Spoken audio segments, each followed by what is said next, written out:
Selamat pagi semuanya. Selamat pagi, Pak.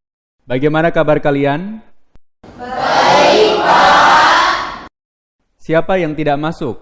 Semua masuk, Pak. Sebelum kita memulai pelajaran kali ini, alangkah baiknya diawali dengan berdoa terlebih dahulu. Ketua kelas, silahkan memimpin doa. Di tempat duduk siap gerak. Berdoa menurut agama masing-masing. Mulai. Berdoa selesai. Dengan berdoa, mudah-mudahan kita diberi kemudahan dalam menuntut ilmu. Bapak akan memperkenalkan diri terlebih dahulu. Perkenalkan, nama Bapak adalah Bapak Widi. Bapak di sini sebagai guru utama. Bapak didampingi oleh Pak Nanang sebagai guru pendamping.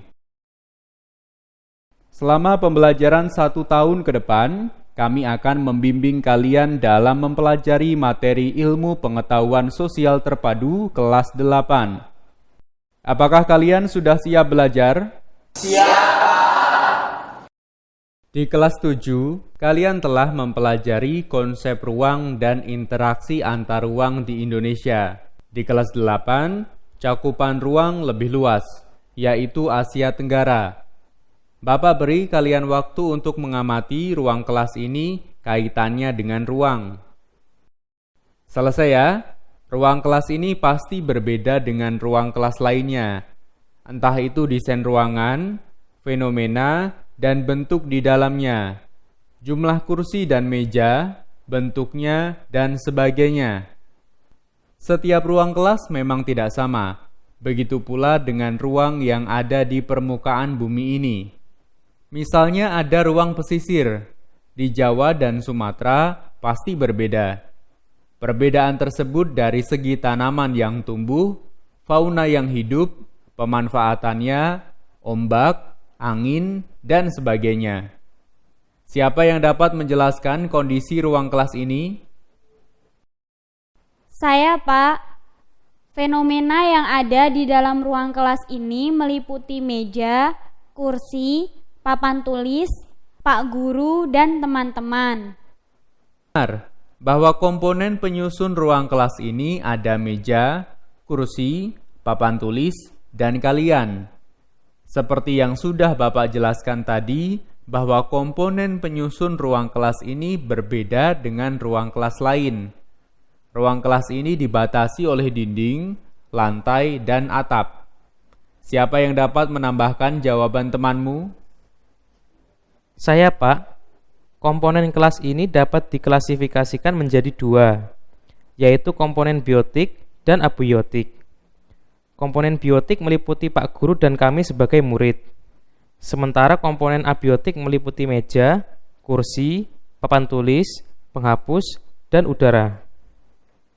Pendapat yang disampaikan temanmu memang benar.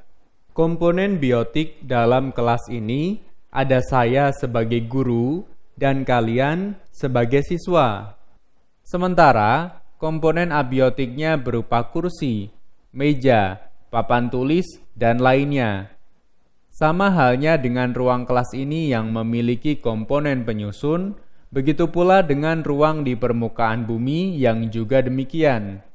Di dalam ruang, terdapat beragam fenomena dan terjadinya interaksi antar komponen. Pada pelajaran ilmu pengetahuan sosial terpadu kelas 8 ini, kita akan menggunakan buku berbasis riset. Apakah buku berbasis riset tersebut? Buku berbasis riset dilengkapi dengan kegiatan, tugas, unjuk kerja, dan proyek yang mengharuskan kalian melakukan riset atau penelitian. Melalui penelitian tersebut, kalian akan menemukan data atau informasi berkaitan dengan materi pelajaran sesuai lingkungan sekitar. Setelah data dan informasi diperoleh, kalian dapat menyajikan atau membuat suatu produk. Produk yang dibuat dapat bermanfaat untuk masyarakat sekitar, lingkungan, dan memiliki nilai ekonomis. Untuk goal KD6, diharapkan kalian dapat membuka usaha berdasarkan produk yang telah dibuat. Sekarang, buka buku kalian dan pahami bagian apersepsi tersebut. Pada apersepsi ini juga terdapat video tentang ruang wilayah ASEAN. Simak tayangan video pada layar.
Dan video tadi, siapa yang berani menyatakan pendapat atau bertanya? Secara geografis, Timor Leste termasuk dalam wilayah Asia Tenggara. Mengapa Timor Leste belum menjadi anggota ASEAN? Sebelum Bapak menjawab, adakah yang ingin menyampaikan pendapatnya terkait pertanyaan teman kalian tadi? Saya, Pak. Sebagian besar anggota ASEAN sudah mendukung Timor Leste. Namun, ada beberapa negara yang menolaknya karena ada syarat yang belum terpenuhi. Untuk dapat menjadi negara ASEAN, harus mendapat pengakuan dan persetujuan dari semua anggota. Jawaban yang disampaikan temanmu memang benar. Sampai saat ini, Timor Leste belum menjadi anggota ASEAN. Timor Leste masih memantau perkembangan anggota negara ASEAN dan masih memperjuangkannya. Memang ada beberapa negara yang belum menerima Timor Leste menjadi anggota karena masalah transparansi, ekonomi, kestabilan politik, dan keamanan. Lalu, apa keuntungan negara-negara di Asia Tenggara membentuk organisasi ASEAN? Saya, Pak, menurut saya, ASEAN menjadi organisasi yang bertujuan meningkatkan pertumbuhan ekonomi, kemajuan sosial, dan pengembangan kebudayaan negara anggotanya. Bapak setuju dengan pendapat temanmu? Manfaat kerjasama ASEAN bagi Indonesia meliputi banyak aspek, seperti ekonomi, politik, sosial, budaya, hingga keamanan. 1. Di bidang keamanan yang menciptakan stabilitas, perdamaian, dan keteraturan di kawasan ASEAN. 2. Setiap negara melakukan kerjasama ekonomi ASEAN, diantaranya adalah perdagangan, perpindahan tenaga kerja, investasi, pariwisata, dan UMKM. 3. Manfaat sosial budaya meliputi perlindungan perempuan dan anak, kepemudaan, pendidikan, kebudayaan, dan lingkungan hidup. Anak-anak, buka peta konsep pada buku kalian. Bab 1 ini terdiri atas 4 subbab. Subbab A membahas tentang kondisi geografis Asia Tenggara dan negara-negara ASEAN. Subbab B mempelajari sumber daya alam negara-negara ASEAN. Subbab C mempelajari sumber daya manusia negara-negara ASEAN, dan subbab D membahas interaksi antar ruang negara-negara ASEAN dan manfaatnya.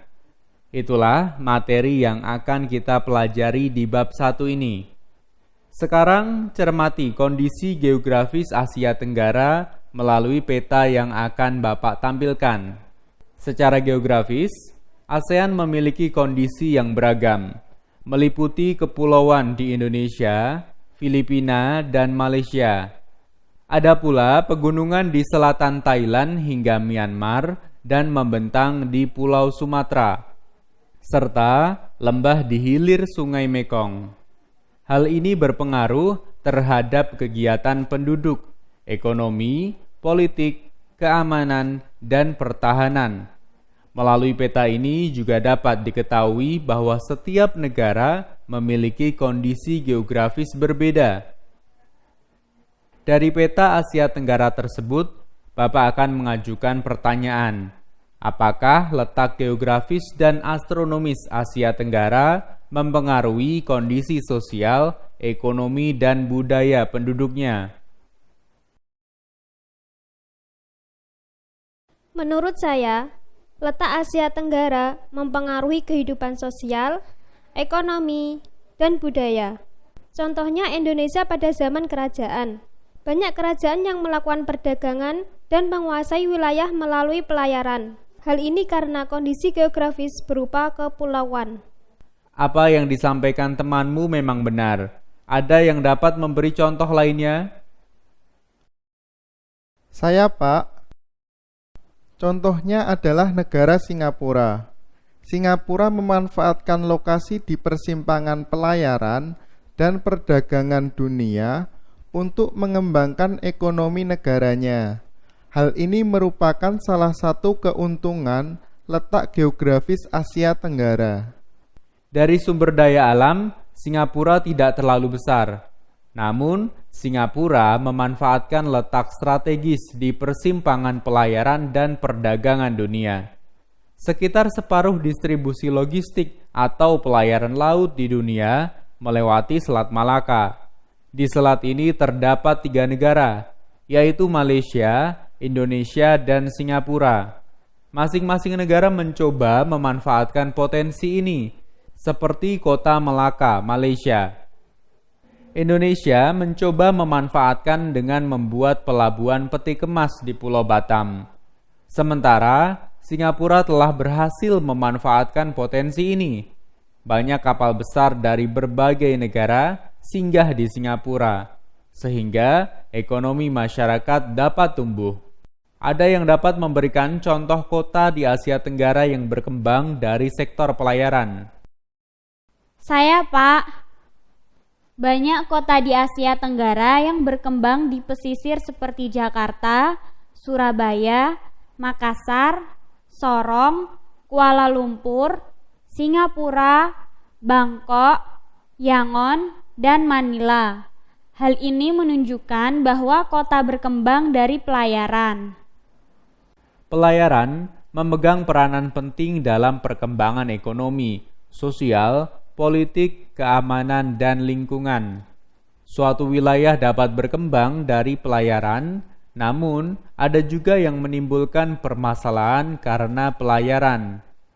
Kota Bangkok, Yangon, Manila, Bandar Sri Begawan, Kuala Lumpur, Jakarta, Surabaya, dan Sorong adalah contoh kota yang mampu memanfaatkan potensi pelayaran. Namun, di sisi lain, ancaman lain muncul seperti tumpahan minyak dari kapal yang menyebabkan pencemaran lingkungan. Jangkar kapal merusak terumbu karang dan permasalahan lainnya. Subbab A. Kondisi geografis negara-negara ASEAN. Asia Tenggara penting untuk dipelajari karena di kawasan inilah lokasi negara kita, negara Indonesia berada. Selain itu, di Asia Tenggara berdiri sebuah organisasi regional yang disebut ASEAN. ASEAN merupakan akronim dari Association of Southeast Asian Nations, yang berarti Perhimpunan Bangsa-Bangsa Asia Tenggara. ASEAN didirikan di Bangkok pada tanggal 8 Agustus 1967 atas hasil kesepakatan 5 negara. Kelima negara tersebut adalah Indonesia, Malaysia, Filipina, Singapura, dan Thailand. Berdirinya ASEAN bermula dari keinginan menciptakan kerjasama untuk mencapai pertumbuhan ekonomi, perdamaian, serta perkembangan sosial budaya di Asia Tenggara. 1. Kondisi geografis Asia Tenggara. Secara geografis, negara-negara ASEAN memiliki kondisi yang beragam. Hal ini berpengaruh terhadap kegiatan penduduk, ekonomi, politik, keamanan, dan pertahanan. Sekarang, selesaikan kegiatan 1.1 terlebih dahulu sebelum mempelajari kondisi geografis Asia Tenggara dan negara-negara anggota ASEAN. Kegiatan 1.1 berjudul Kondisi Geografis Indonesia dan Asia Tenggara. Tujuannya adalah 1. Kalian dapat menjelaskan kondisi geografis Asia Tenggara. 2. Kalian dapat mengoptimalkan potensi Indonesia dan Asia Tenggara. 3. Kalian dapat mengamati, meniru, dan memodifikasi suatu produk berdasarkan konsep kondisi geografis Asia Tenggara yang bermanfaat dalam kehidupan sehari-hari. 4. Kalian dapat menciptakan ide dan rekayasa untuk menghasilkan suatu karya berdasarkan kondisi geografis Indonesia dan Asia Tenggara. Langkah pertama untuk menyelesaikan tugas ini adalah membentuk kelas menjadi beberapa kelompok. Duduklah sesuai dengan pembagian kelompok yang sudah ditentukan. Bapak akan memberi nama kelompok untuk kalian. Kelompok 1 bernama kelompok Kamboja, kelompok 2 Brunei Darussalam, kelompok 3 Laos, dan kelompok 4 Singapura. Jika sudah, lakukan identifikasi berdasarkan bacaan pada poin 2. Bapak minta salah satu dari kalian membacanya dengan keras. ASEAN terdiri atas daratan utama dan kepulauan. Keadaan ini mempengaruhi mobilitas barang, informasi, dan penduduk. Misalnya, pemanfaatan jalur laut untuk pengiriman barang ekspor maupun impor. Salah satu jalur pelayaran terpadat di Asia Tenggara dan dunia adalah Selat Malaka. Jalur ini menghubungkan Eropa, Afrika, dan Asia Barat dengan Asia Timur dan negara di Pasifik. Sekitar 200 kapal dari berbagai dunia melintasi selat ini setiap hari. Pentingnya jalur pelayaran ini merupakan salah satu pengaruh dari kondisi geografis Asia Tenggara. Selain bacaan tersebut, kamu juga dapat melakukan riset kondisi geografis Asia Tenggara melalui tayangan video berikut.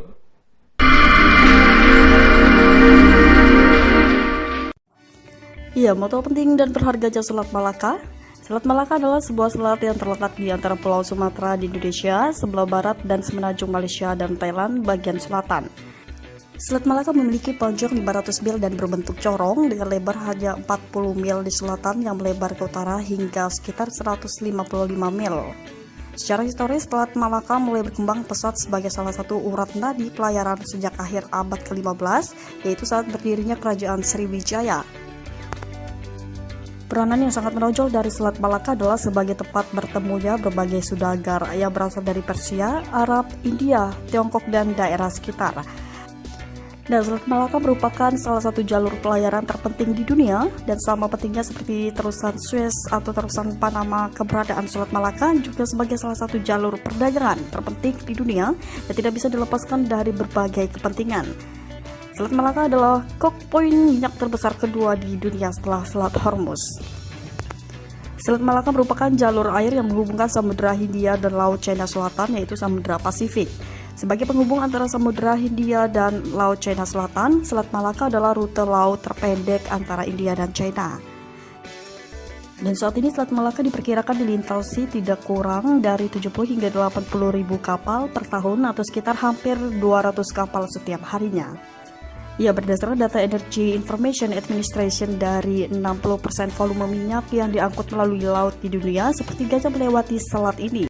Setelah melakukan riset, diskusikan bersama kelompokmu tentang keuntungan dan kelemahan kondisi geografis Asia Tenggara.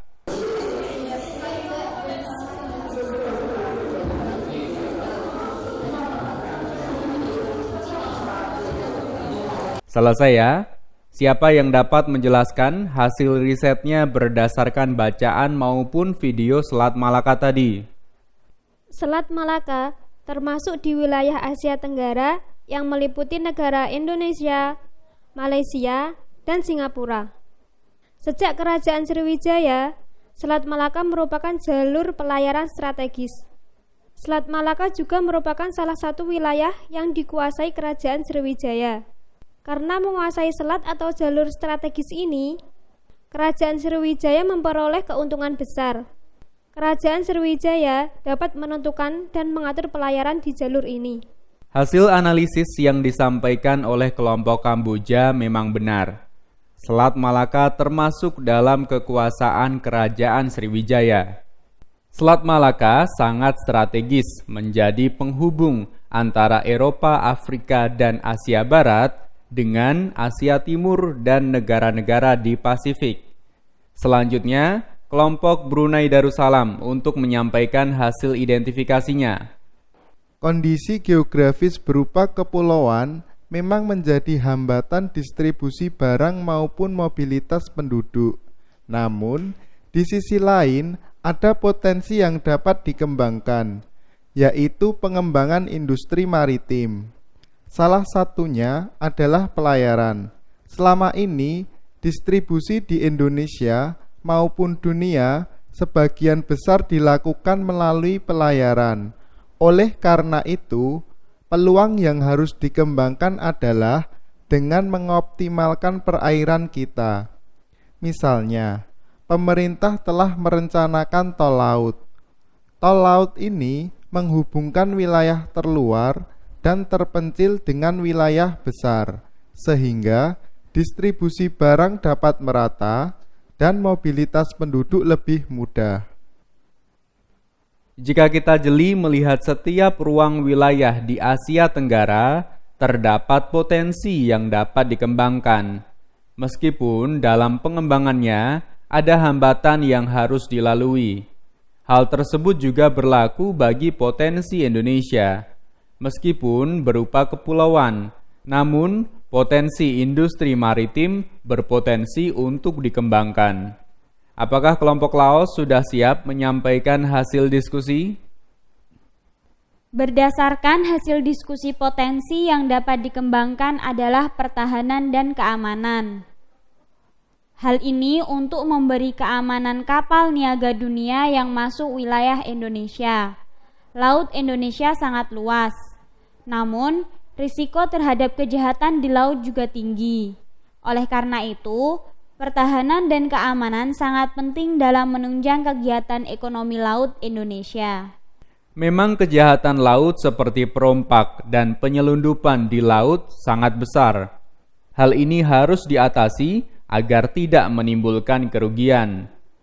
Pertahanan dan keamanan juga penting dalam menjamin penduduk yang berlayar maupun kapal dari negara lain saat melintasi perairan Indonesia.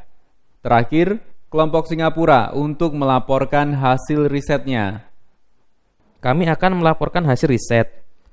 Membangun pelabuhan di beberapa wilayah adalah salah satu upaya mengoptimalkan potensi Indonesia. Tujuannya untuk meningkatkan distribusi barang dan mobilitas penduduk. Pulau-pulau di Indonesia sangat banyak dan tersebar tidak merata. Namun, tidak setiap pulau memiliki pelabuhan dan bandara memadai sebagai penghubung antar pulau. Kondisi ini akan menghambat distribusi dan mobilitas penduduk. Oleh karena itu, pembangunan fasilitas pendukung sangat penting dalam menunjang aktivitas manusia dan kegiatan ekonomi. Melalui riset video dan bacaan tadi, berarti kalian dapat melihat tantangan dan peluang berdasarkan kondisi geografis Asia Tenggara, terutama kondisi geografis Indonesia. Secara tidak langsung, letak tempat tinggal dan sekolahmu terdapat di suatu lokasi berdasarkan astronomis maupun geografis. Deskripsikan lokasi strategis di lingkungan sekitarmu dan pemanfaatannya. Silahkan diskusikan bersama kelompokmu.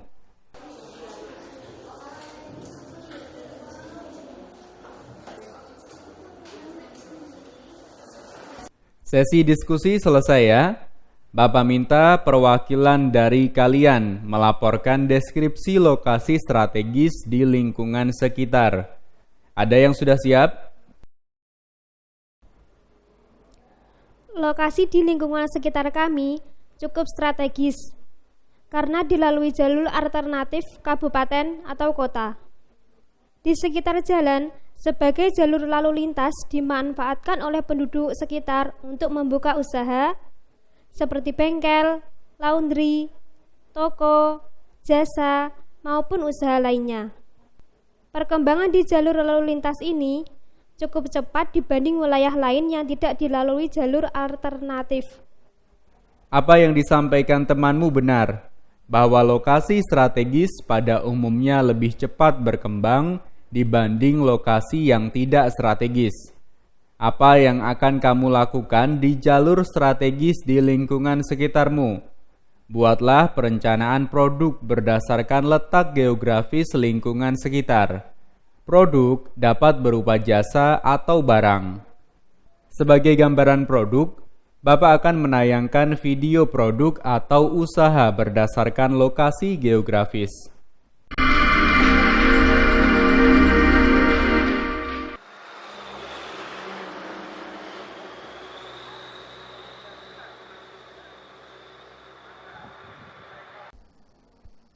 Pemilihan lokasi untuk usaha sangat berpengaruh terhadap berjalannya usaha. Tempat-tempat yang berada di pusat keramaian dengan akses jalan yang mudah akan dipilih karena memiliki potensi besar. Memiliki tempat usaha yang strategis akan membawa banyak manfaat termasuk dampak baik terhadap keberlangsungan usaha. Memiliki usaha di lokasi strategis memudahkan akses jalan bagi para pelanggan untuk datang. Pelanggan akan lebih menyukai tempat-tempat usaha dengan akses jalan yang mudah.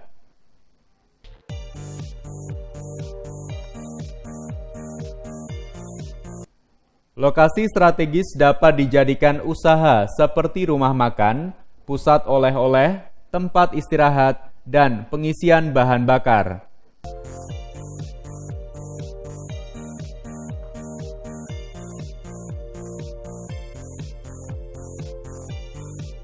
Untuk menarik minat konsumen, usaha di lokasi strategis harus didukung fasilitas umum, seperti bangunan showroom, UMKM, taman, tempat parkir, toilet, dan tempat ibadah.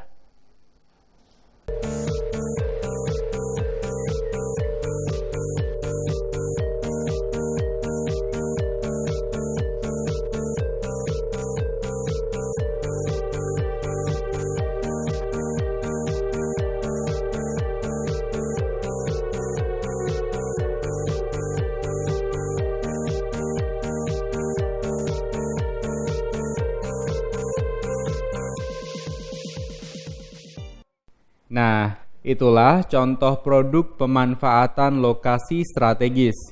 Kelompok yang selesai maju ke depan kelas secara bergantian untuk melaporkan produknya.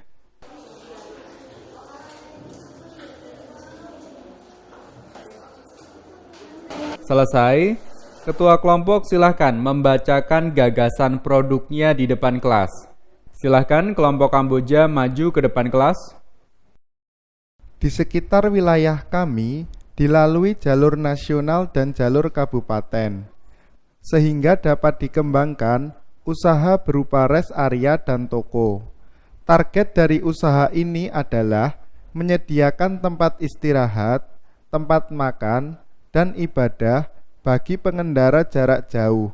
Selain itu, hasil UMKM di lingkungan sekitar kami juga dapat dipasarkan melalui outlet yang telah disediakan. Apa yang disampaikan kelompok Kamboja sangat baik, yaitu memanfaatkan lokasi strategis untuk membuat rest area atau toko. Rest area atau toko juga digunakan untuk menjual produk UMKM lingkungan sekitar. Untuk selanjutnya, kelompok Brunei Darussalam, silahkan memaparkan produknya. Teman-teman, kami akan melaporkan hasil diskusi. Berdasarkan hasil diskusi dan letak geografis lingkungan, kami berencana membuat rumah makan di tepi sawah. Sebagian besar wilayah kami berupa pertanian tradisional, dengan pemandangan alami menjadi nilai lebih sebagai daya tarik. Berdasarkan aksesnya juga tidak terlalu sulit karena jalan sudah diaspal. Kelompok Brunei Darussalam berencana membuat rumah makan di tepi sawah. Keunggulan produk dari kelompok Brunei Darussalam adalah pemandangan yang indah. Selanjutnya, kelompok Laos melaporkan produk yang akan dibuat. Dari hasil diskusi, kelompok kami ingin membuat food court. Ada pertimbangan mengapa kami memilih ini. Pertama, jalur alternatif menuju kecamatan dan kabupaten. Kedua, warung satu dengan lainnya sangat jauh, sehingga menyulitkan warga yang ingin membeli makanan. Ketiga, didukung pemandangan yang asri dan lahan masih luas. Keempat, kami ingin mengajak warung-warung di sekitarnya untuk membuka gerai di outlet kami. Dengan demikian, warga memiliki banyak pilihan makanan. Terima kasih.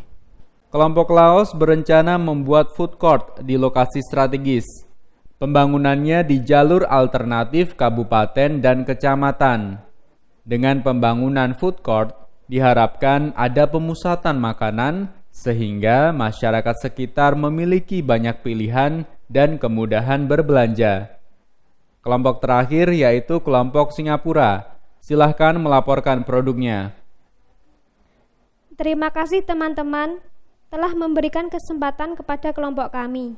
Berdasarkan hasil diskusi dan lokasi geografis, produk atau usaha yang dapat dikembangkan adalah counter. Alasannya, karena di tepi kota, sehingga masyarakat tidak perlu jauh ke kota untuk membeli kebutuhan smartphone-nya. Lokasinya juga mudah dijangkau dari permukiman.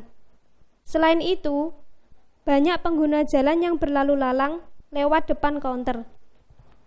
Bapak sangat mengapresiasi produk yang kalian buat. Setiap kelompok memiliki produk yang dapat dikembangkan berdasarkan lokasi strategis. Bapak akan membacakan goal dari kegiatan 1.1. Lokasi Indonesia dan negara-negara di Asia Tenggara termasuk dalam lokasi strategis karena menjadi jalur pelayaran dunia dan sutra. Setelah melakukan kegiatan ini, diharapkan kamu dapat melihat potensi lokasi lingkungan sekitar dan dapat membuat perencanaan produk berdasarkan kondisi geografis Indonesia dan Asia Tenggara. A. Membuka toko grosir, alat tulis, dan sembako di lokasi yang dilalui jalan kabupaten dan jalur strategis. B. Memanfaatkan lahan kosong untuk usaha di bidang jasa seperti transportasi. C. Membuka outlet souvenir dari hasil UKM lingkungan sekitar. Dengan demikian, pelaku UKM memiliki solusi terhadap pemasaran produknya. Pemilihan lokasi strategis diharapkan dapat meningkatkan pendapatan karena konsumen memiliki akses mudah terhadap lokasi usaha. Untuk goal KD6 adalah melalui produk tadi, kamu dapat mengembangkan usaha pembuatan souvenir dengan pemberdayaan masyarakat sekitar. Souvenir yang dihasilkan berupa kerajinan dengan memanfaatkan potensi lingkungan sekitar. Dapat pula membuat makanan khas daerah. Produk yang dihasilkan dijual di outlet yang lokasinya strategis. Kalian telah melakukan kegiatan 1.1 dengan baik. Jika sudah, silakan kalian kembali ke tempat dudukmu semula. Selanjutnya, kita akan mempelajari kondisi geografis Asia Tenggara. Perhatikan penjelasan Bapak dengan serius. Kalian telah berhasil menyelesaikan kegiatan 1.1 dengan baik. Awalnya, ASEAN didirikan oleh 5 negara. Namun, setelah itu, satu persatu negara di Asia Tenggara mulai bergabung. Saat ini terdapat 10 negara yang menjadi anggota ASEAN, yakni Indonesia, Malaysia, Filipina, Singapura, Thailand, Brunei Darussalam, Vietnam, Laos, Myanmar, dan Kamboja. A. Letak dan iklim. Asia Tenggara memiliki wilayah daratan seluas 4,5 juta kilometer persegi atau setara dengan 3% total luas daratan di bumi. Adapun wilayah lautnya seluas 3 kali lipat dari luas wilayah daratan. Secara geografis, Asia Tenggara berada di antara dua benua, yaitu benua Australia dan Asia, dan dua samudra, yaitu Samudra Hindia dan Samudra Pasifik. Batas utara dari kawasan Asia Tenggara adalah Cina atau Asia Timur. Batas bagian selatan adalah Australia dan Samudra Hindia. Adapun batas sebelah barat adalah India, Teluk Benggala, Laut Andaman, dan Samudra Hindia, serta batas bagian timur adalah Papua Nugini dan Samudra Pasifik. Berdasarkan segi astronomis, Asia Tenggara terletak pada posisi 28 derajat lintang utara sampai 11 derajat lintang selatan dan 93 derajat bujur timur sampai 141 derajat bujur timur. Posisi ini menyebabkan negara-negara ASEAN memiliki iklim tropis dan subtropis. Dapat dilihat pada gambar 1.4. Batas-batas wilayah negara Asia Tenggara mengacu pada Konvensi Hukum Laut Internasional. Hukum ini muncul karena klaim laut Indonesia setelah adanya Deklarasi Juanda tanggal 13 Desember 1957. Pokok-pokok deklarasi tersebut adalah laut serta perairan antar pulau menjadi pemersatu dan penghubung antar pulau. Batas-batas wilayah laut diukur sejauh 12 mil dari garis dasar pantai pulau terluar. Tahun 1982 diadakan Konvensi Hukum Laut Internasional di Jamaika dan Indonesia mendapat pengakuan hukum. Dalam konvensi tersebut ditetapkan bahwa dunia internasional mengakui keberadaan wilayah perairan Indonesia. Untuk lebih jelas tentang Deklarasi Juanda, perhatikan tayangan video di layar.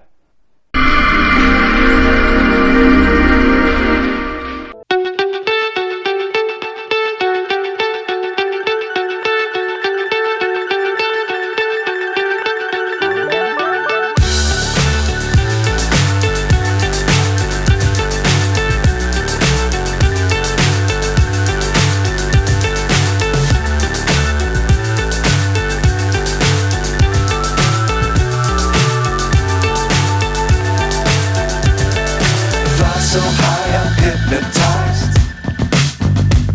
What's up is down, what's left is right. Chasing stars and holding you. I can't see the end, but we'll see it through.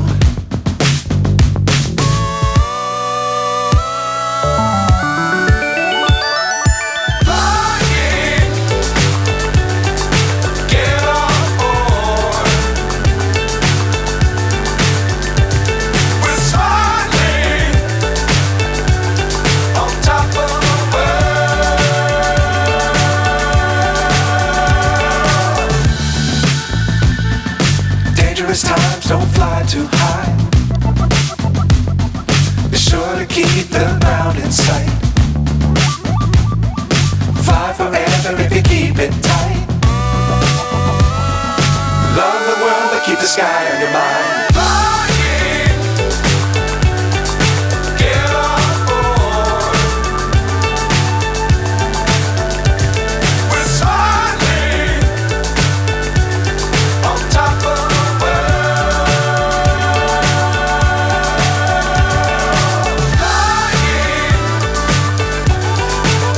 Indonesia menjadi satu kesatuan wilayah Republik Indonesia.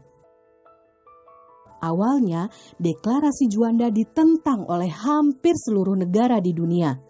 Tapi pemerintah Indonesia tidak menyerah. Selama bertahun-tahun, Indonesia memperjuangkan konsep negara kepulauan yang ada dalam Deklarasi Juanda agar diterima masyarakat internasional. Perjuangan panjang itu pun akhirnya mencapai keberhasilan saat isi Deklarasi Juanda diakui dan ditetapkan oleh Konvensi Hukum Laut PBB ketiga tanggal 10 Desember 1982. Untuk terus menghidupkan semangat Deklarasi Juanda, pada tahun 2001 tanggal 13 Desember ditetapkan sebagai Hari Nusantara. Juanda dianugerahi gelar pahlawan tahun 1963. Untuk mengenang jasa-jasanya, namanya diabadikan sebagai nama Taman Hutan Raya Juanda di Bandung dan Bandara Juanda di Surabaya. Adakah yang ingin bertanya atau berpendapat kaitannya Deklarasi Juanda sebagai batas wilayah negara-negara di Asia Tenggara? Menurut saya, wilayah Indonesia semakin bertambah luas yang mengacu pada Deklarasi Juanda. Sebelum Deklarasi Juanda, hukum internasional hanya mengakui batas teritorial sejauh 3 mil sama dengan peraturan ketika Hindia Belanda.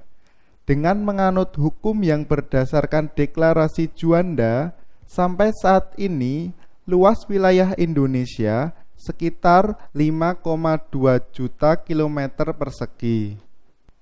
Bapak setuju dengan pendapat teman kalian. Sebelum adanya Deklarasi Juanda, Indonesia menerapkan Territorial ZNN Maritim Kringen Ordonansi 1939. Namun, hal tersebut tidak sesuai dengan kepentingan keselamatan dan keamanan bangsa. Hal ini karena setiap pulau dipisahkan oleh laut dan wilayah perairan hanya 3 mil dari garis pantai. Bapak akan melanjutkan penjelasan materi. Secara geografis, ruang wilayah Asia Tenggara dibagi menjadi 2, yaitu mainland dan hinterland. Mainland atau daratan utama ini terdiri atas negara-negara yang wilayahnya menyatu dengan benua Asia, di antaranya Laos, Thailand, Kamboja, Vietnam, dan Malaysia bagian barat. Sementara hinterland atau daratan yang terpisah dari benua Asia, adapun negara yang termasuk kategori hinterland meliputi Singapura, Indonesia, Filipina, Brunei Darussalam, dan Malaysia bagian timur. Terbentuknya kepulauan di kawasan Asia Tenggara tidak lepas dari proses tektonik. Asia Tenggara dilalui oleh Sirkum Pasifik yang membentang dari Samudra Pasifik hingga Indonesia. Selain itu, juga dilalui Sirkum Mediterania yang membentang dari pegunungan Alpen di Eropa bagian timur hingga Indonesia. Sirkum merupakan rangkaian pegunungan. Sirkum Pasifik dan Mediterania inilah yang mempengaruhi terbentuknya daratan di Asia Tenggara. Bagaimana dengan kondisi tanah di Asia Tenggara? Untuk mengetahuinya, perhatikan penjelasan Bapak. B. Tanah. Tanah di Asia Tenggara memiliki keberagaman jenis sesuai proses pembentukannya. Namun, secara umum kondisinya subur. Berikut adalah jenis tanah yang dominan terdapat di Asia Tenggara. 1. Tanah vulkanik.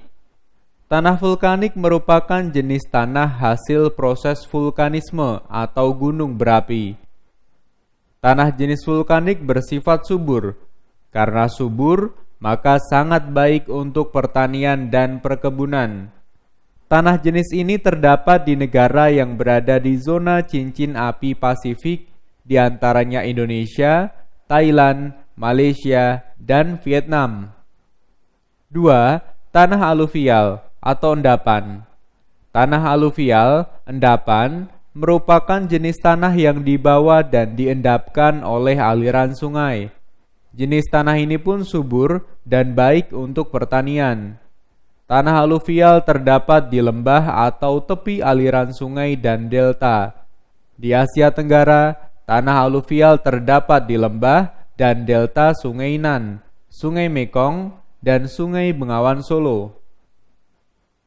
Suburnya tanah di Asia Tenggara dimanfaatkan oleh penduduk untuk bertani dan berkebun. Oleh karena itu, perekonomian penduduk ASEAN bergantung pada sektor ini. Bahkan, kegiatan ekspor didominasi oleh barang mentah seperti beras, karet, kopra, jagung, lada, dan lainnya. Vietnam, Thailand, dan Myanmar merupakan negara yang sukses membangun negaranya melalui pemanfaatan tanah untuk pertanian. Optimalisasi sumber daya tanah ini dapat terjadi karena adanya dukungan SDM yang tepat. Hal ini terbukti negara tersebut mengekspor beras ke berbagai negara termasuk Indonesia. Tanah di Asia Tenggara memiliki beragam jenis sesuai proses pembentukannya. Namun, secara umum, kondisi tanah Asia Tenggara sangat subur. Sebagian besar tanah di Asia Tenggara adalah vulkanik dan aluvial. Bapak sudah menyiapkan gambar tentang sebaran gunung berapi di Asia Tenggara dan cakupan wilayah aliran Sungai Mekong pada layar. Berdasarkan gambar di layar, bagaimana sebaran tanah vulkanik di Asia Tenggara dan pemanfaatannya? Saya, Pak. Keberadaan gunung berapi mempengaruhi kondisi tanah di Asia Tenggara. Tanah vulkanik terdapat di negara-negara yang memiliki banyak gunung berapi, seperti Indonesia, Filipina, Thailand, dan Malaysia. Tanah vulkanik sangat cocok untuk pertanian dan perkebunan karena material gunung berapi mengandung mineral yang baik untuk tanah. Benar sekali pendapat temanmu. Tanah vulkanik cocok untuk pertanian dan perkebunan. Hal ini karena tanah vulkanik subur. Material yang dikeluarkan oleh gunung berapi mengandung banyak mineral penting bagi tanaman. Lalu, bagaimana dengan sebaran dan pemanfaatan tanah aluvial? Saya, Pak. Tanah aluvial terdapat di sekitar aliran sungai, seperti aliran Sungai Mekong pada gambar di layar. Tanah ini terbentuk karena lumpur yang dibawa aliran air sungai. Air sungai yang meluap membawa lumpur dan diendapkan di lahan yang dilaluinya. Mineral yang dibawa aliran sungai kaya unsur hara. Tanah aluvial biasa digunakan untuk pertanian, perkebunan, kehutanan, dan peternakan. Apa yang disampaikan temanmu memang benar. Tanah aluvial terbentuk karena lumpur hasil luapan aliran sungai. Tanah ini terdapat di sekitar aliran sungai. Jadi, setiap negara pasti memiliki tanah aluvial. Tanah ini juga dimanfaatkan untuk berbagai kegiatan seperti pertanian, perkebunan, kehutanan, dan peternakan. Umumnya, tanah aluvial ditemukan di wilayah dataran rendah. Di Indonesia, tanah aluvial banyak ditemukan di wilayah timur Sumatera, bagian utara Jawa, Kalimantan bagian selatan dan tengah, bagian utara dan selatan Papua. Selanjutnya, Bapak akan menjelaskan materi kondisi perairan Asia Tenggara. C. Perairan. Asia Tenggara memiliki sumber daya laut yang cukup luas. Luas wilayah laut mencapai 3 kali lipat dari luas wilayah daratan. Semua negara anggota ASEAN memiliki wilayah perairan laut, kecuali Laos. Laos tidak memiliki wilayah perairan laut, namun mempunyai lembah Sungai Mekong yang subur. Wilayah perairan laut sangat bermanfaat bagi negara pemiliknya, karena mengandung sumber daya yang potensial dan dapat menjadi unsur pendorong kegiatan ekonomi, sosial, politik, dan maritim. Potensi perairan di Asia Tenggara sangat mempengaruhi geopolitik dunia. Berikut pemanfaatan wilayah perairan di Asia Tenggara. 1. Sebagai batas kedaulatan negara. 2. Sebagai sumber bahan tambang, seperti minyak bumi, gas alam, garam, dan protein hewani. 3. sebagai objek wisata dan untuk kepentingan penelitian. 4. Sebagai wahana olahraga, pertahanan keamanan, dan sarana transportasi. 5. Sebagai sumber bahan pangan berupa ikan dan hasil laut lainnya. Wilayah perairan Asia Tenggara memiliki nilai strategis dan sumber daya alam yang potensial. Nilai strategis disebabkan karena wilayah perairan Asia Tenggara merupakan jalur pelayaran dan perdagangan dunia yang menghubungkan Samudra Pasifik dan Samudra Hindia. Sekitar sepertiga nilai perdagangan dunia atau senilai 5,3 triliun US dollar melalui perairan Laut Asia Tenggara. Potensi alam Laut Asia Tenggara sangat melimpah yang dimanfaatkan sebagai area penangkapan dan menyediakan kebutuhan ikan dunia. Di bidang energi, perairan Laut Cina Selatan menyimpan potensi besar.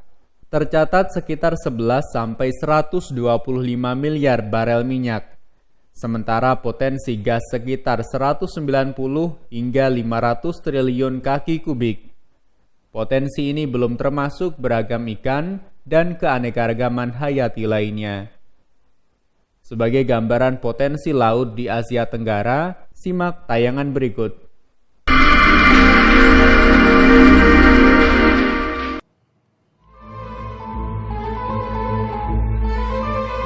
Inilah negara-negara yang punya klaim atas sebagian Laut Cina Selatan. Masalahnya, Tiongkok bersikeras mengklaim sebagian besar.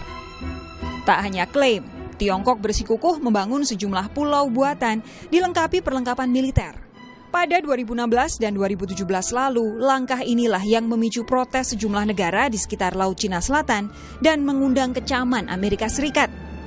Lalu, kenapa Tiongkok bernafsu mengklaim Laut Cina Selatan? Yang jelas, area ini jadi jalur perdagangan laut besar dengan nilai perdagangan hingga 5,3 triliun dolar Amerika Serikat. Nilai ini setara sepertiga total perdagangan maritim global. Tak hanya itu, kandungan Laut Cina Selatan, khususnya minyak dan gas bumi, sulit membuat negara manapun tidak tergiur. Pemerintah Amerika Serikat mengestimasi di Laut Cina Selatan ada 11 miliar barel minyak dan 190 triliun kaki kubik gas alam. Sementara salah satu perusahaan minyak pemerintah Tiongkok justru mengestimasi ada 125 miliar barel minyak dan 500 triliun kaki kubik gas alam yang belum dieksplorasi. Nah, kalau konsumsi minyak Tiongkok saja sekitar 4,5 miliar barel per tahun, tentu kandungan Laut Cina Selatan bisa mengamankan kebutuhan mereka selama beberapa dekade. Tak cuma itu, tangkapan Laut Cina Selatan juga menggiurkan. Perairan ini menghasilkan perikanan tangkap hingga 16,6 juta ton per tahun dengan ragam ikan hingga 3.365 spesies. Saking besarnya, Laut Cina Selatan menyumbang 12% perikanan tangkap global. Anak-anak, Bapak akan menampilkan gambar tentang tumpang tindih batas teritorial di Asia Tenggara.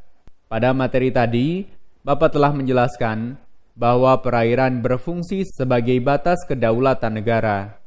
Namun, pada gambar di layar terlihat bahwa di Laut Cina Selatan terdapat batas wilayah negara yang saling tumpang tindih. Di Laut Cina Selatan juga menyimpan potensi alam berupa energi dan bahan pangan ikan. Bagaimana pendapat kalian tentang permasalahan batas wilayah yang tumpang tindih tersebut? Saya, Pak. Menurut saya, perlu penyelesaian batas wilayah dengan cara diplomasi. Negara yang terlibat harus berunding untuk menemukan solusi terkait sengketa batas wilayah. Selain itu, hukum laut internasional harus menjadi pedoman dalam menyelesaikan sengketa tersebut. Salah satu tujuan didirikannya ASEAN adalah untuk menyelesaikan konflik secara damai di kawasan Asia Tenggara. Terkait dengan sengketa batas wilayah di Laut Cina Selatan harus diselesaikan berdasarkan Konvensi Hukum Laut PBB 1982. Perlu juga dilakukan dialog memperkuat kepercayaan dan tidak menggunakan kekuatan militer. Bagaimana dengan Laut Asia Tenggara sebagai sumber pangan dan energi? Menurut saya, Laut Cina Selatan menyimpan potensi besar dalam bidang pangan dan energi. Potensi tersebut dapat digunakan untuk pembangunan dan kesejahteraan penduduk, terutama di kawasan Asia Tenggara. Misalnya, menjamin harga ikan murah dan terjangkau yang beredar di pasaran. Bapak setuju dengan pendapat teman kalian? Potensi Laut Cina Selatan memang besar, baik dari segi pangan dan energi. Potensi tersebut dapat dimanfaatkan untuk pembangunan. Selain itu, dari segi transportasi juga dapat dioptimalkan karena laut di Asia Tenggara digunakan sebagai pelayaran dunia. Nah, tahukah kamu kondisi flora dan fauna di Asia Tenggara? Untuk memperdalam pengetahuanmu, simak penjelasan Bapak. Suburnya tanah di Asia Tenggara menyebabkan kawasan ini memiliki hutan yang luas. Jenis hutan yang ada di Asia Tenggara berbeda-beda. Namun, secara umum terdapat 3 jenis hutan berikut. 1. Hutan tropis basah yang bersifat heterogen, mencapai 60% jenis hutan yang ada. 2. Hutan homogen, hutan jati dan pinus, yang tersebar di Indonesia, Laos, Thailand, dan Myanmar. 3. Hutan mangrove, bakau. Di kawasan pantai, sebarannya terdapat di setiap negara Asia Tenggara yang memiliki perairan laut. Gambar 1.9 menunjukkan peta sebaran hutan tropis di Asia Tenggara. Sebagian besar hutan tropis Asia Tenggara berada di Indonesia, khususnya di Pulau Papua, Kalimantan, Sulawesi, dan Sumatera. Ekosistem di dalam hutan tropis memiliki keragaman organisme yang tinggi. Lebih dari setengah spesies flora dan fauna yang ada di dunia tersebar di hutan tropis. Salah satu fungsi hutan adalah sebagai habitat flora dan fauna. Hutan juga berfungsi sebagai wadah penyimpanan air, pendidikan, dan rekreasi. Terbentuknya hutan di Asia Tenggara tidak lepas dari letak geografis dan astronomis. Wilayah Asia Tenggara dilalui oleh garis khatulistiwa. Faktor inilah yang membuat Asia Tenggara memiliki banyak hutan dengan keragaman hayati tinggi. Sementara itu, fauna di Asia Tenggara tersebar tidak merata. Fauna tipe Asiatis tersebar di Myanmar, Thailand, Laos, Kamboja, Vietnam, Malaysia, Brunei Darussalam, Indonesia bagian barat, dan Singapura. Fauna tipe peralihan banyak tersebar di Filipina dan Indonesia bagian tengah. Sedangkan fauna tipe Australis banyak tersebar di Indonesia bagian timur. Apa yang sudah Bapak sampaikan merupakan gambaran kondisi geografis Asia Tenggara secara umum. Sekarang, selesaikan tugas pada buku kalian bersama teman sebangku. Lakukan riset melalui bacaan kaitannya dengan kondisi geografis Asia Tenggara pada langkah nomor 2. Salah satu dari kalian, silahkan dibaca dengan keras dan jelas.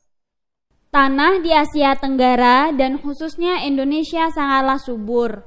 Bagi Indonesia, kesuburan tanah dipengaruhi oleh proses geologi, sehingga banyak gunung berapi.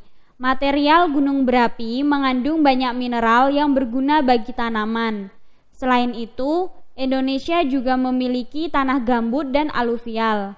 Tanah tersebut biasanya digunakan untuk perkebunan, pertanian, dan peternakan.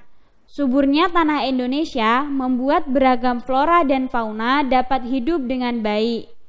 Beragamnya flora dan fauna membuat Indonesia sering disebut Kingdom of Biodiversity.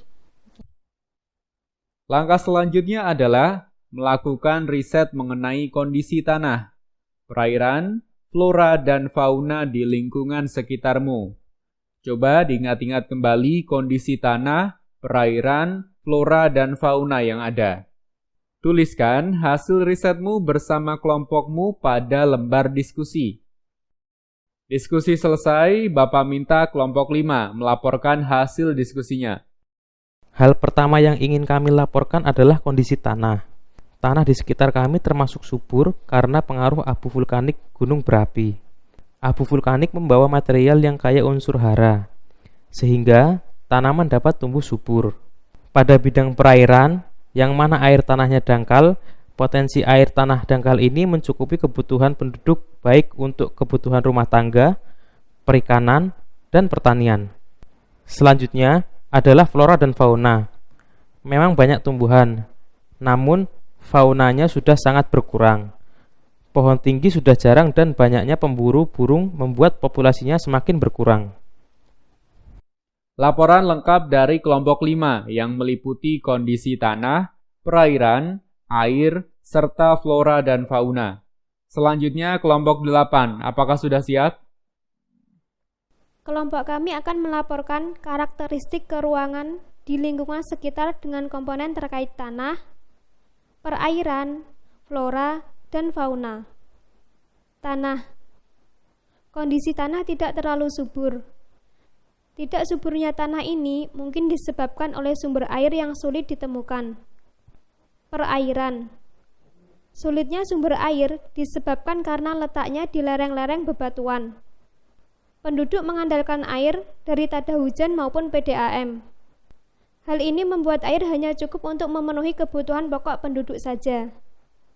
Sementara, untuk tanaman mengandalkan air hujan setiap 6 bulan sekali sebagai sumber irigasi.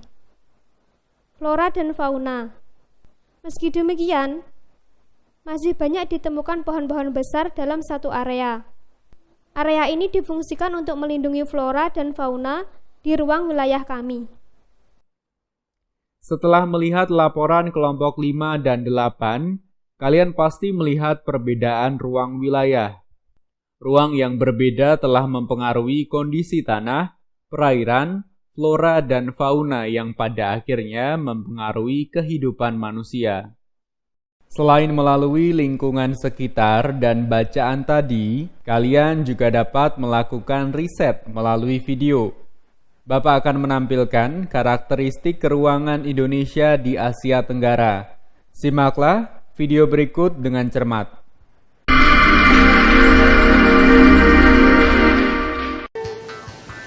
Zamrud Khatulistiwa adalah untaian pulau-pulau dalam genggaman Jemari Indonesia.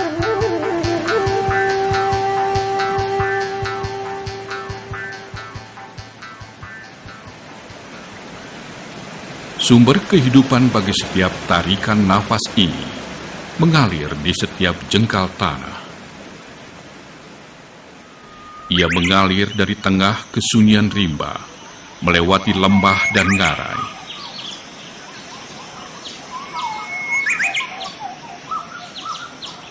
Dari sinilah kelangsungan kehidupan makhluk terus mengalir.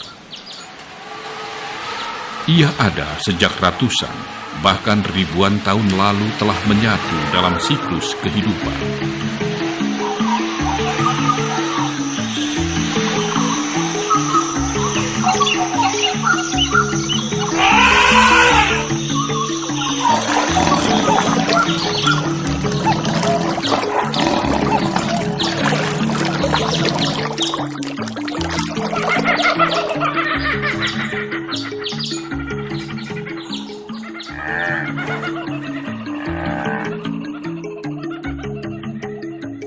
Pepohonan ini telah menjadi pelengkap tatanan kehidupan makhluk jasad renik dan kasat mata.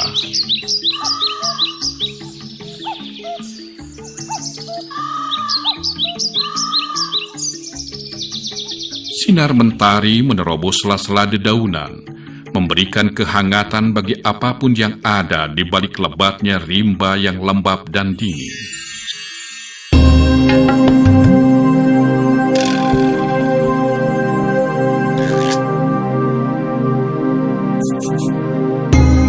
Sebuah goresan tangan yang maha gaib mewujudkan sebuah panorama alam yang eksotik.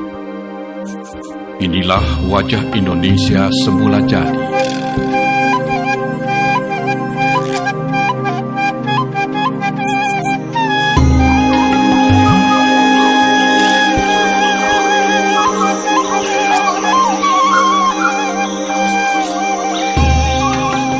Sang Pencipta telah memberikan keindahannya hampir di setiap jengkal hamparan tanah Indonesia.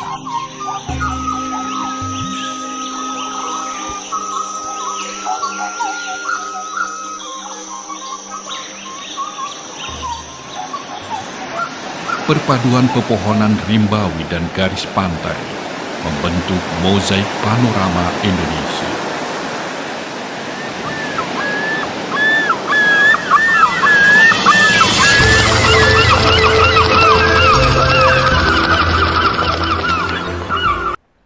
Adakah yang dapat menjelaskan potensi keragaman hayati di Asia Tenggara? Saya, Pak. Menurut saya, komponen keruangan di video tersebut sangat beragam. Ada hewan, tumbuhan, jasad renik, batu, tanah, dan sebagainya. Komponen keruangan berada dalam suatu ekosistem alam. Semuanya saling berkaitan dan mempengaruhi. Selain itu, pada video tadi juga menunjukkan potensi keragaman hayati yang ada di Asia Tenggara. Meski hanya di satu lokasi saja, yaitu di Indonesia, keragaman hayati akan lebih banyak dan beragam di setiap ruangnya. Apa yang disampaikan temanmu benar, bahwa komponen keruangan pada video tadi ada hewan, tumbuhan, jasad renik, batu, tanah, dan sebagainya. Semua komponen saling berkaitan dan mempengaruhi. Keragaman hayati di Indonesia merupakan contoh sebagian kecil yang ada di Asia Tenggara. Keragaman hayati di Indonesia akan berbeda dengan negara lain karena faktor penyebab dan yang mempengaruhinya. Ada pendapat lain? Letak geografis dan astronomis juga mempengaruhi sebaran dan kondisi batuan, tanah, iklim, dan morfologi. Keadaan tersebut secara tidak langsung akan membentuk ekosistem hayati, sementara flora, fauna, dan mikroorganisme yang ada akan menyesuaikan ekosistem tersebut. Ekosistem alam Indonesia berbeda dengan ekosistem alam di negara lain di Asia Tenggara. Melalui video tersebut, kita dapat mengetahui banyak hal kaitannya ruang wilayah di Asia Tenggara, khususnya Indonesia. Tidak hanya komponen biotiknya, namun juga ada komponen abiotik. Komponen ruang terdapat dalam suatu ekosistem alam. Ekosistem alam berbeda-beda di setiap negara, namun ada pula ekosistem alam yang sama. Hal tersebut bergantung pada faktor yang mempengaruhinya. Sekarang, diskusikan bersama kelompokmu untuk menentukan produk yang akan dibuat berdasarkan kondisi ruang dari komponen tanah, air, flora, dan fauna. Perhatikan video pada layar sebagai contoh produk yang akan dibuat. Guru pendamping silahkan memutar videonya.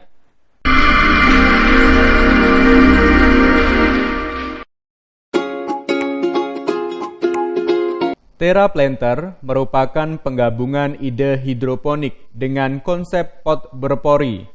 Tujuannya adalah menciptakan habitat baru untuk tanaman yang sederhana, bersih, perawatan mudah, dan hidroponik, yaitu tanpa menggunakan tanah atau kotoran. TerraPlanter dirancang untuk dekorasi yang indah secara estetik, namun tetap mengutamakan fungsi di mana pot ini tetap menjadi lahan mungil yang baik bagi tanaman. Pot dengan ukiran ini berbentuk seperti ladang yang siap ditanami. Benih-benih tanaman dapat tumbuh di setiap areanya. Karena berfungsi sebagai bank air, struktur materialnya padat namun keropos. Desain permukaan TerraPlanter dibuat kompleks untuk memenuhi kebutuhan tanaman. Cara kerjanya, biji diletakkan di luar pot, atau biji-biji itu dapat masuk ke dalam alur, dan air masuk langsung ke dalam pot. Seiring berjalannya waktu, benih akan menyerap air melalui bagian luar pot. Saat akarnya mulai berkembang, tekstur dan bentuk TerraPlanter memungkinkannya dengan mudah mencengkram permukaan pot dan tumbuh di sekitarnya. Pot ini menahan air secara hidroponik, kemudian menyebarkan air keluar wadah yang memungkinkan tanaman tumbuh. Pot ini hanya butuh air dalam pot tanpa luber atau tercampur kotoran dan tanah. Untuk menyiram, tinggal isi pot dengan air.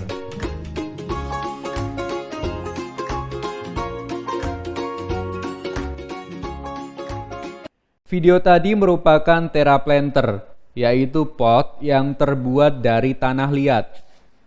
Kelebihan pot tersebut adalah tanpa perlu menyiram tanaman karena akar tanaman dapat menyerap air di dalam pot. Pot memiliki pori-pori sebagai media rembesan air. Nah, sekarang diskusikan bersama kelompokmu untuk membuat produk yang memanfaatkan potensi tanah, perairan, flora dan fauna yang ada di Asia Tenggara maupun lingkungan sekitarmu. Diskusi selesai ya. Bapak minta kelompok 3 melaporkan produk yang akan dibuatnya. Salah satu potensi di wilayah kami adalah lumpur dari limpahan aliran sungai.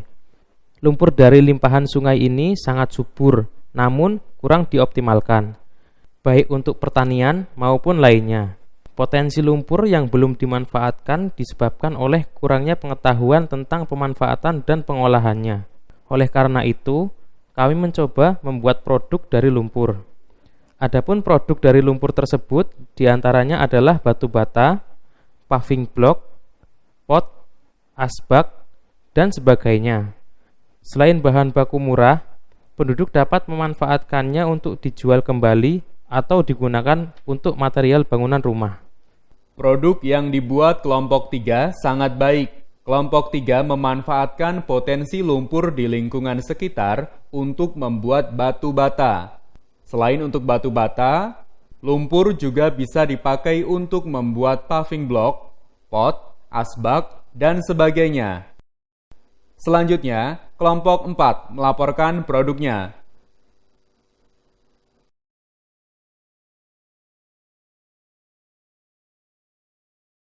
Terima kasih atas kesempatannya. Potensi di ruang wilayah sekitar kami adalah serbuk gergaji. Penduduk memanfaatkan pohon sebagai bahan pembuatan mebel dan furnitur. Sementara itu, serbuk gergaji menjadi limbah yang tidak terpakai. Limbah serbuk gergaji hanya dibuang atau dibakar oleh pengrajin. Oleh karena itu, kami berencana membuat media semai dari serbuk gergaji. Diharapkan produk kami ini dapat membantu petani yang memiliki kendala media semai. Produk yang menarik dari kelompok 4. Kelompok 4 berencana membuat media semai dari serbuk gergaji. Selain membantu petani, media semai ini juga dapat dikemas dan dijual. Dengan demikian, konsumen dapat langsung menggunakannya. Serbuk gergaji juga dapat diolah menjadi arang dan budidaya jamur. Setelah menyelesaikan tugas ini, diharapkan kamu dapat melihat potensi ruang di lingkungan sekitar. Bapak sangat mengapresiasi produk yang kalian buat. Tentunya, produk tersebut dapat bermanfaat bagi masyarakat. Berikut ini adalah contoh produk yang dapat dihasilkan berdasarkan kondisi ruang dari komponen tanah, air, flora, dan fauna. Potensi alam Asia Tenggara dan di Indonesia dapat dimanfaatkan dengan membuat produk bernilai ekonomis. Berikut adalah contoh produk yang dihasilkan dengan memanfaatkan kondisi tanah dan tumbuhan di lingkungan sekitar. A. Membuat teraplanter karena potensi tanah lempung atau liat cukup besar. Teraplanter terbuat dari tanah liat dan berfungsi sebagai pot. Kelebihan pot ini adalah tanaman tidak perlu disirami setiap hari. Pot cukup ditambahkan air untuk beberapa hari sebagai sumber makanan tanaman. B. Membuat terarium karena melimpahnya tanaman pakis, kaktus, Fittonia, dan Cryptanthus. Agar menarik, setiap terarium memiliki karakter dan desain wadah yang berbeda. C. Memanfaatkan kelimpahan air untuk pertanian dengan menerapkan sistem minapadi. Sumber air juga dapat digunakan untuk perikanan darat, seperti lele, nila, mujair, patin, dan sebagainya. Anak-anak, apakah kalian sudah jelas dengan materi yang diajarkan? Sudah, Pak. Adakah yang ingin bertanya atau menyampaikan pendapatnya? Saya, Pak. Letak Asia Tenggara diklasifikasikan menjadi dua, yaitu mainland dan hinterland. Karena secara geografis berbeda, maka setiap negara memiliki karakteristik yang berbeda. Bagus sekali pendapat temanmu. Meskipun wilayah mainland dan hinterland dipisahkan oleh laut, seperti yang sudah Bapak jelaskan bahwa setiap ruang memiliki karakteristik yang berbeda. Begitu pula dengan negara-negara yang termasuk dalam mainland maupun hinterland. Hal ini karena dipengaruhi oleh letak geografis dan astronomis. Ada yang dapat menambahkan? Ada banyak potensi yang dapat dikembangkan di Asia Tenggara pada umumnya dan Indonesia pada khususnya. Potensi tersebut meliputi letak, iklim, kondisi perairan, flora dan fauna. Potensi tersebut dapat dikembangkan dengan membuat produk bernilai jual. Bahkan, kondisi alam di lingkungan sekitar juga dapat bernilai ekonomis. Berarti kalian telah memahami materi yang Bapak sampaikan. Secara keseluruhan, materi yang kita pelajari diantaranya 1. ASEAN merupakan akronim dari Association of Southeast Asian Nations yang berarti Perhimpunan Bangsa-Bangsa Asia Tenggara. Anggota ASEAN antara lain Indonesia, Malaysia, Filipina, Singapura, Thailand, Brunei Darussalam, Vietnam, Laos, Myanmar, dan Kamboja. 2. Wilayah daratan ASEAN seluas 4,5 juta kilometer persegi atau setara dengan 3% total luas daratan di bumi. Sementara wilayah laut seluas 3 kali lipat dari luas wilayah daratan. Sebagian besar kawasan ASEAN beriklim tropis karena terletak di sekitar garis khatulistiwa. 3. Secara geografis, ruang wilayah Asia Tenggara dibagi menjadi 2, yaitu mainland dan hinterland. 4. Tanah di Asia Tenggara memiliki beragam jenis sesuai proses pembentukannya. Namun, secara umum, kondisinya subur dan dimanfaatkan untuk pertanian, perkebunan, dan peternakan. Adapun jenis tanahnya meliputi aluvial dan vulkanik. Keadaan tersebut mempengaruhi keberagaman flora dan fauna. Nah, itulah kesimpulan materi yang kita pelajari pada pertemuan ini. Sebelum kita tutup pertemuan hari ini, jangan lupa kalian mempelajari materi selanjutnya. Dengan kalian mempelajari materi di rumah, Bapak harap kalian lebih siap pada pertemuan berikutnya. Silahkan Ketua Kelas untuk memimpin doa. Siap gerak. Berdoa mulai. Selesai. Selamat siang.